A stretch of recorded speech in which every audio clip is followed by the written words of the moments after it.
अस्सलाम वालेकुम स्टूडेंट्स, आज हम देखेंगे unit number 4 turning effect of forces की एक्सरसाइज को। आज हम कुछ MCQs, short questions, unsolved problems करेंगे। ठीक है, उसके बाद बेटे जो एक्सरसाइज के हमारे शॉर्ट क्वेश्चंस होंगे मैं उनको डिटेल में नहीं जाऊंगा, क्योंकि 100% बल्कि 99.9% बेटे ये वही शॉर्ट क्वेश्चंस हैं जो जब हम थ्योरेटिकली चैप्टर्स पढ़ रहे थे ये हम उसमें कर चुके हैं। ठीक है, इसमें मैं सिर्फ आपको उसको थोड़ा सा इंट्रोडक्शन दूंगा। डिटेल में अगर आपको जाना है तो आप मेरे प्रीवियस लेक्चर्स देख सकते हैं, उसमें मैंने डिटेल में इसको समझाया हुआ है। आज मैं इनको डिटेल में नहीं लेके जाऊंगा। चलें चलते हैं एमसीक्यूज की तरफ। यहाँ पे एमसीक्यूज में बेटे वो कहता है कि दो equal but unlike parallel forces हैं, उनका different line of action of force है, तो वो क्या प्रोड्यूस करती हैं? तो बेटे वो कपल प्रोड्यूस करती हैं। ठीक है, कितनी नंबर ऑफ फोर्सेज आप ऐड कर सकते हैं हेड टू टेल रूल की मदद से? बेटा वो एनी नंबर होता है। याद हो तो जब हमने head to tail rule topic पढ़ा था मैंने आपको येलो बॉक्स में बताया था। अब परपेंडिकुलर कंपोनेंट्स कितने होते हैं? वो दो होते हैं। एक रेजोल्यूशन ऑफ फोर्स में पढ़ा था और दूसरा डिटर्मिनेशन ऑफ फोर्स हमने पढ़ा था। एक फोर्स है बेटा वो 10 न्यूटन का एंगल बनाती है, तो हम यहाँ पे लिख देते हैं कि भी हमारे पास बेटे जो फोर्स है वो कितनी आ जाएगी? वो 10 न्यूटन की हमारे पास बेटे फोर्स आ गई। ठीक है, और उस फोर्स के साथ जो एंगल बन रहा है यानी कि जो थीटा हमारे पास बन रहा है वो बेटा हमारे पास आ जाएगा 30 का। तो कहता बताएं उसका फोर्स ऑफ एक्स कंपोनेंट कितना होगा? तो याद हो बेटा जब हमने बहुत डिटेल में पढ़ा था कि हमने एक्स कंपोनेंट का फॉर्मूला कैसे फाइंड करना है, वाई कंपोनेंट का फॉर्मूला कैसे फाइंड करना है, तो हमने सिंपल मल्टीप्लाई कर देना होता था फोर्स को और कॉज 30 को, यानी कि कॉज थीटा होता था और थीटा एंगल क्या होता था? तो यहाँ पे मैं लिख देता हूँ बेटे कॉज 30 हमारे पास। और यहाँ पे सिंपल हम क्या करते हैं 10 और cos 30 किसके इक्वल होता है? बेटा कैलकुलेटर पे ट्रिग्नोमेट्रिक रेशियोज टेबल जो हमने पेज नंबर 88 या 89 में गालबन पढ़ा था उसमें हमने ये देखा था कि ये इक्वल होता है 0.866 के। ठीक है, जब हम मल्टीप्लाई करते हैं 10 को 0.866 से वो आ जाता है 8.666 और उसको जब हम राउंड ऑफ करते हैं वो अप्रॉक्सीमेटली इक्वल बन जाता है 8.7 के। तो बेटा फोर्स का यूनिट न्यूटन होता है, चाहे वो एक्स कंपोनेंट पे हो चाहे वो वाई कंपोनेंट पे हो। तो इसका जो हमारे पास जो एग्जैक्ट आंसर आ जाएगा वो आ जाएगा डी। कपल का फॉर्म्ड होता है जब दो equal but unlike parallel forces होती हैं but not along a same line. वो एक बॉडी इक्विलिब्रियम में कब होती है? जब उसका एक्सीलरेशन बेटे क्या हो जाता है? 0 हो जाता है। A body is in neutral equilibrium. एक बॉडी न्यूट्रल इक्विलिब्रियम में कब होती है? कि जब हम उसको डिस्टर्ब करते हैं तो वो नई पोजीशन पे तो चली जाती है लेकिन उसकी हाइट वैसी की वैसी रहती है, उसकी हाइट चेंज नहीं होती। Answer C. रेसिंग कार या हाइट व्हीकल्स की या व्हीकल्स को बॉटम से हैवी क्यों बनाया जाता है? इसलिए बनाया जाता है ताकि उनका बेटा सेंटर ऑफ ग्रेविटी क्या हो जाए? लो हो जाए। Is it clear? नेक्स्ट हमारे पास बेटा आ जाते हैं इसके शॉर्ट क्वेश्चन, और वही बात कि हम ये सारे शॉर्ट क्वेश्चन बेटा चैप्टर के अंदर कर चुके हैं। यहाँ पे हम सिर्फ इसको जो है ना हल्का सा टच देंगे इसको। Differentiate between resultant vector, torque, centre of mass and centre of gravity क्या होती है बेटे? रिजल्टेंट वेक्टर क्या होता है? रिजल्टेंट वेक्टर हकीकत में रेजोल्यूशन ऑफ फोर्सेज, जब हमने टॉपिक से पिछला topic head to tail rule जिसमें रिजल्टेंट फोर्स के बारे में पढ़ा था कि ये एक सिंगल फोर्स होती है that have the same effect as a combined effect of all the forces to be added, यानी कि ये बिल्कुल सेम एक सिंगल फोर्स की तरह काम करती है, बेशक सारी फोर्सेज इसमें क्या हो जाए बेटे? ऐड हो जाए। नेक्स्ट हमारे पास क्या आ जाता है? टॉर्क, यानी turning effect of a force is called torque, और साथ में इसका यूनिट भी लिख देना है newton metre. Centre of mass क्या होता है आपको पता है? जब हमने सेंटर ऑफ मास टॉपिक पढ़ा था तो हमने देखा था कि अगर हमारे पास कोई भी बेटे एक ऑब्जेक्ट है, अगर हम उसके सेंटर में फोर्स अप्लाई करते हैं, यहाँ पे मैं लिख भी देता हूँ, ड्रा भी कर देता हूँ। फॉर एग्जाम्पल बेटा हमारे पास एक ऑब्जेक्ट है, मैं इसके सेंटर में फोर्स अप्लाई करता हूँ तो ये बिल्कुल सीधा जो है ना चला जाएगा according to the direction of force, ये रोटेट नहीं करेगा। तो ये सेंटर ऑफ मास का जो है ना वो कंसेप्ट है कि जब हम इसके सेंटर में फोर्स अप्लाई करते हैं तो बिल्कुल सीधा चला जाता है और रोटेट नहीं करता। सेंटर ऑफ ग्रेविटी क्या है कि आपको पता है कि एक बॉडी है ना वो large number of small particle से मिलकर बनती है। जब हम उन सारे पार्टिकल्स का रिजल्टेंट फोर्स निकालते हैं तो रिजल्टेंट फोर्स एक सिंगल पॉइंट बन जाता है और उस पॉइंट पर जब सेंटर ऑफ ग्रेविटी एक्ट करती है तो बेटा वो वर्टिकली डाउनवर्ड चला जाता है। That is called the centre of gravity. Like and unlike forces क्या होती हैं आपको पता है? लाइक फोर्सेस ऐसी फोर्सेस होती हैं जो एक जैसी होती हैं और ये फोर्सेस पैरेलल भी होती हैं लेकिन उनकी डायरेक्शन भी सेम होती है। लेकिन जब हम अनलाइक पैरेलल फोर्सेस की बात करते हैं बेटा ये ऐसी फोर्सेस होती हैं जिनकी जो एक दूसरे से पैरेलल तो होती हैं लेकिन इनकी डायरेक्शन एक दूसरे से क्या हो जाती है? ऑपोजिट हो जाती है। ठीक है, टॉर्क क्या होता है? जो turning effect of a force is called torque. बेटा इसका आपने यूनिट और फॉर्मूला दोनों साथ लिख देने हैं। नेक्स्ट बेटा हमारे पास आ जाता है कपल। कपल क्या होता है? कपल बेटा फॉर्म तब होता है जब दो अनलाइक पैरेलल फोर्सेस होती हैं, उनका मैग्नीट्यूड सेम हो जाता है बट उनकी डायरेक्शन जो है ना वो not along the same line होती है। अच्छा बेटे, उसके बाद हम देख लेते हैं couple is found by two unlike parallel forces of the same magnitude but not along the same line. ठीक है, अब इसके एग्जांपल हमने देखा था। फॉर एग्जांपल अगर हम एक नट को टाइट करते हैं, टाइट करने के लिए जब हम फोर्स अप्लाई करते हैं तो वो 5 टाइम चले टर्न करता है, लूज करने के लिए भी उसको 5 टाइम टर्न करवाना पड़ता है, यानी कि उनका मैग्नीट्यूड बोथ साइड पे सेम है। स्टेबल अनस्टेबल इक्विलिब्रियम में, स्टेबल इक्विलिब्रियम में बेटे हमने ये देखा था कि अगर एक बॉडी पर जो है ना थोड़ी सी फोर्स अप्लाई की जाए, थोड़ा सा उठाया जाए उसको, फिर छोड़ दिया जाए तो वो अपनी प्रीवियस पोजीशन पे वापस चले जाती है, और अनस्टेबल में वो अपनी प्रीवियस पोजीशन में वापस नहीं जाती। ये कल का ही लेक्चर है जिसमें हम इसको डिटेल में पढ़ चुके हैं। हेड टू टेल रूल क्या होता है ये भी बहुत डिटेल में बेटे हम पढ़ चुके हैं, इसको आपने बुक से ही करना है। A force can be resolve into two perpendicular rectangular components. Rectangular components force किस तरीके से रिजॉल्व होती है? आपको पता है कि फोर्स को जो हम दो रेक्टेंगुलर कंपोनेंट्स में जो है ना ड्रा करते हैं तो वो म्यूचुअली परपेंडिकुलर कंपोनेंट्स कहलाते हैं। उसमें एक एक्स कंपोनेंट की फोर्स होती है, एक वाई कंपोनेंट की फोर्स होती है। तो एफ एक्स का formula F cos theta and F Y का फॉर्मूला एफ साइन थीटा आ जाता है। एक बॉडी इक्विलिब्रियम में कब होती है? जब उस पर लगने वाली सारी फोर्सेस का रिजल्ट क्या हो जाता है? जीरो हो जाता है। फर्स्ट कंडीशन फॉर इक्विलिब्रियम ये बेटा ये अब हम नेक्स्ट जितनी डेफिनेशंस पढ़ेंगे ये कल के लेक्चर्स की डेफिनेशंस हैं जिसको मैंने आपको बहुत डिटेल में कल पढ़ाया होगा। फर्स्ट कंडीशन ऑफ इक्विलिब्रियम में बेटे हमने ये पढ़ा था, एक body first condition of equilibrium में तब होती है अगर उस पर लगने वाली सारी फोर्सेस का बेटे रिजल्ट क्या हो जाता है? जीरो हो जाता है। चाहे वो एक्स कंपोनेंट की फोर्सेस हो, चाहे वो वाई कंपोनेंट की फोर्सेस हो, उनको ऐड करने के लिए ग्रीक लेटर का इस्तेमाल किया जाता है जिससे बेटा सिग्मा कहते हैं। और इस सिग्मा का काम क्या होता है? समेशन। ये समेशन वर्ड निकला सम से, ये ऐड कर देता है फोर्सेस को। अच्छा, कहता है कि सेकंड कंडीशन फॉर इक्विलिब्रियम की जरूरत क्यों पड़ी है अगर एक body first condition of equilibrium को सेटिस्फाई कर रही है? कहता है जब दो इक्वल लेकिन ऑपोजिट फोर्सेस किसी भी बॉडी पे एक्ट करती हैं, डिफरेंट लाइंस होती हैं, तो वो फर्स्ट कंडीशन को तो सेटिस्फाई कर रही होती हैं बट बॉडी इक्विलिब्रियम में नहीं होती। ऐसा क्यों है? क्योंकि जो बॉडी है उसके वो रोटेट कर जाती है। जब वो रोटेट कर जाती है तो वो फर्स्ट इक्विलिब्रियम में नहीं है और ये सिचुएशन डिमांड करती है अनदर कंडीशन, जिसको हम इसलिए कहते हैं कि सेकंड कंडीशन ऑफ इक्विलिब्रियम की जरूरत होती है। What is second condition for equilibrium? Second condition for equilibrium बेटा हमारे पास क्या हो जाती है, हम उसको देख लेंगे। ठीक है, सेकंड कंडीशन ऑफ इक्विलिब्रियम ये भी बेटे हम कल पढ़ चुके हैं कि अगर एक बॉडी पे लगने वाली इस तमाम फोर्सेस का रिजल्टेंट टॉर्क क्या हो जाए बेटे? जीरो हो जाए, तो वो हमारी body second condition of equilibrium को सेटिस्फाई कर रही है।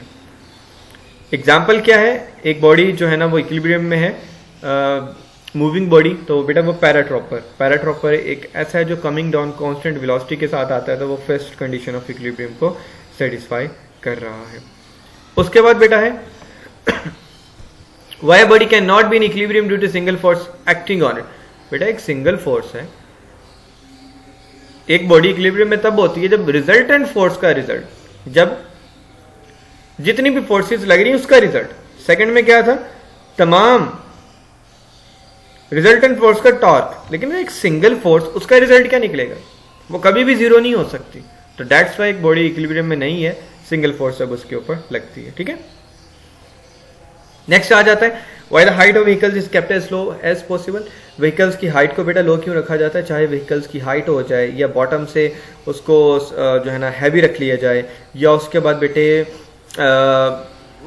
वाई द हाइट ऑफ, ठीक है, एक बॉटम वाला हो गया, और ये इसलिए रखा जाता है क्योंकि बेटा उसका जो सेंटर ऑफ ग्रेविटी पॉइंट है ना वो लो हो जाए और उसकी जो इंक्रीज है ना स्टेबिलिटी हो जाए। यानी कि आसान से अल्फाज में ये कह देंगे व्हीकल्स की हाइट को हम इसलिए कम से कम रखते हैं कि ताकि उसका centre of mass of point है ना वो लो हो जाए और वो उसका इंक्रीज कर दे उसकी स्टेबिलिटी को। अच्छा, लास्ट हमारा क्वेश्चन है what is mean by stable, unstable and neutral equilibrium. कल का ही बेटे हमारा ये टॉपिक है जिसमें डिटेल में स्टेबल, अनस्टेबल और न्यूट्रल इक्विलिब्रियम के बारे में पढ़ा था। स्टेबल में बेटे हमने ये देखा था स्टेबल इक्विलिब्रियम में क्या होता है। स्टेबल इक्विलिब्रियम में ये होता है कि एक बॉडी जब हम उसको थोड़ा सा डिस्टर्ब करते हैं, डिस्टर्ब करने के बाद जब उसको छोड़ देते हैं तो वो अपनी प्रीवियस पोजीशन पे वापस चले जाती है।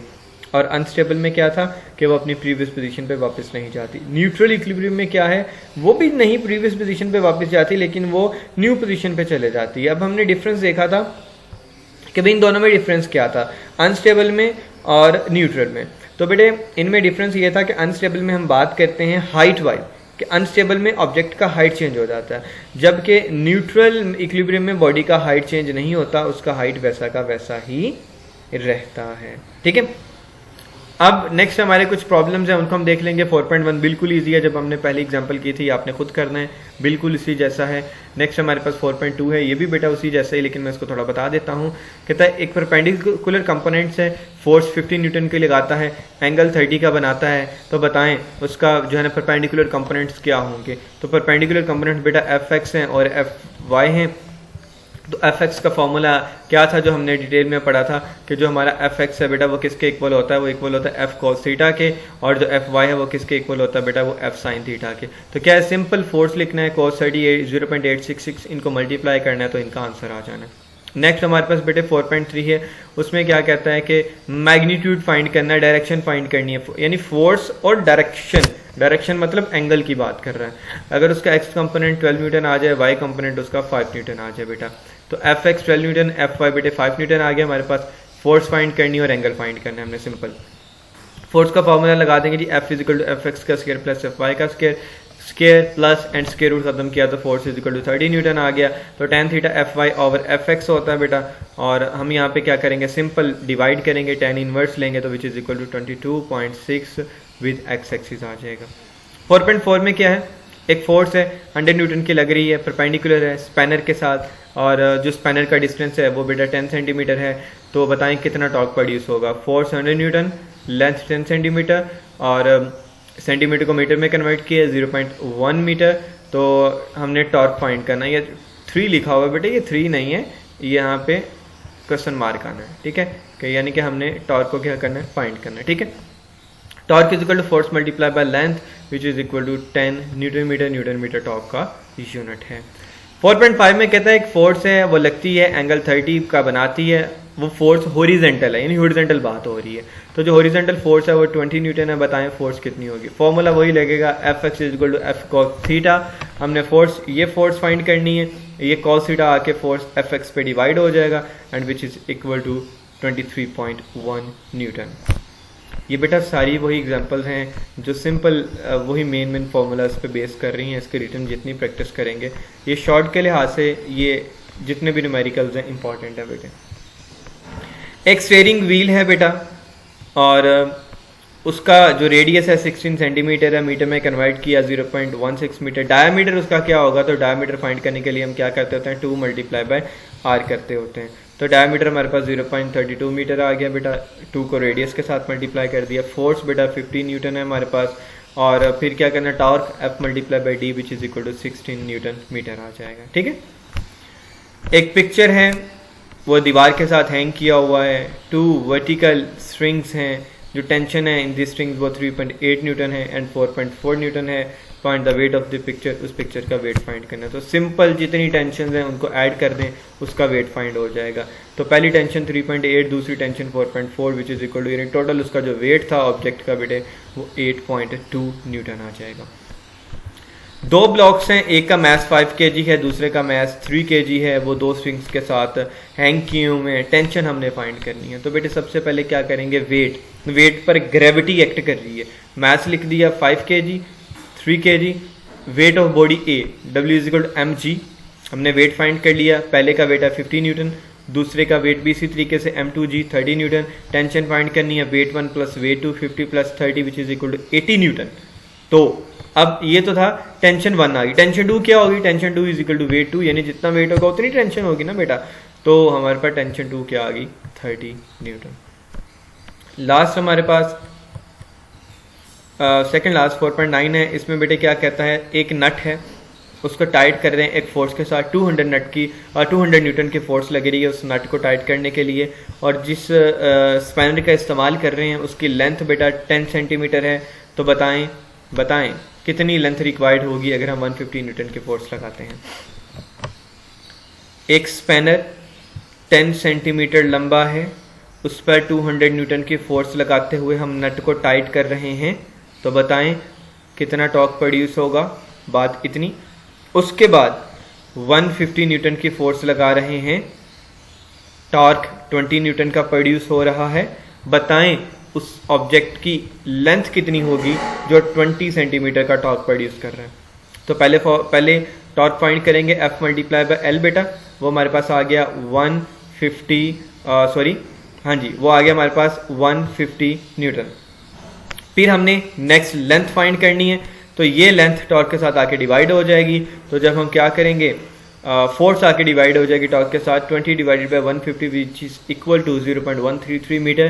सेंटीमीटर में कन्वर्ट करेंगे तो बेटा 13.3 सेंटीमीटर। एक ब्लॉक है, उसका मास 20 kg है, उसको सस्पेंड किया हुआ है और उनका जो डिस्टेंस है 20 सेंटीमीटर उसके सेंटर से, और यूनिफॉर्म बार 1 सेंटीमीटर लॉन्ग है। कितनी फोर्स रिक्वायर्ड होगी उसके सेंटर को बैलेंस करने के लिए? तो मास 10 kg है, वेट बेटा 10 × 10 100 न्यूटन, क्योंकि एम बी 10 है, 10 ग्रेविटी 100 न्यूटन आ गया। अब उसका सेंटर पॉइंट है ओ।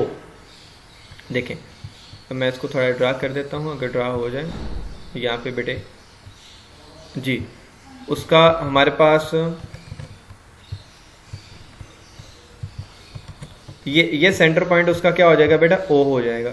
और यहाँ पे अगर मैं ऑब्जेक्ट ए रखता हूँ तो दूसरी साइड पे ऑब्जेक्ट क्या हो जाएगा, बी हो जाएगा। अगर ओ से ए का डिस्टेंस 20 सेंटीमीटर है, ओ से बी का डिस्टेंस जो है ना वो 50 सेंटीमीटर है, सेंटीमीटर को मीटर में कन्वर्ट किया दोनों को, तो 0.2 0.5 आ गया। फोर्स मालूम करना है, याद हो तो हमने लास्ट एक फार्मूला देखा था जब हमने कपल का फार्मूला पढ़ा था। तो सिंपल क्या होगा, ओ ए बेटा 0.2 है, वेट 100 है, फोर्स ओ बी 0.5 है, फोर्स मालूम करनी है ना, तो 0.5 इधर मल्टीप्लाई हो रहा है, इधर आके डिवाइड हो जाएगा। 0.2 multiply by 100 divided by 0.5 which is equal to 40 newton. तो इसका बेटे आंसर क्या आ गया, 40 न्यूटन। ये थे बेटे हमारे तमाम अनसॉल्व प्रॉब्लम जो हमने कर लिए। ये शॉर्ट क्वेश्चंस के लिहाज से इंपॉर्टेंट भी है, जितने भी अनसॉल्व प्रॉब्लम्स हैं। उसके अलावा जितने भी हमने ये एक्सरसाइज के शॉर्ट क्वेश्चंस देखे हैं बेटे, आपने इनको अच्छे से कर लेना है। पेपर पॉइंट ऑफ व्यू के लिहाज से ये काफ़ी इंपॉर्टेंट है। होप सो ये सारी चीज़ें आपको अच्छे से क्लियर हो गई होंगी। अल्लाह हाफिज़।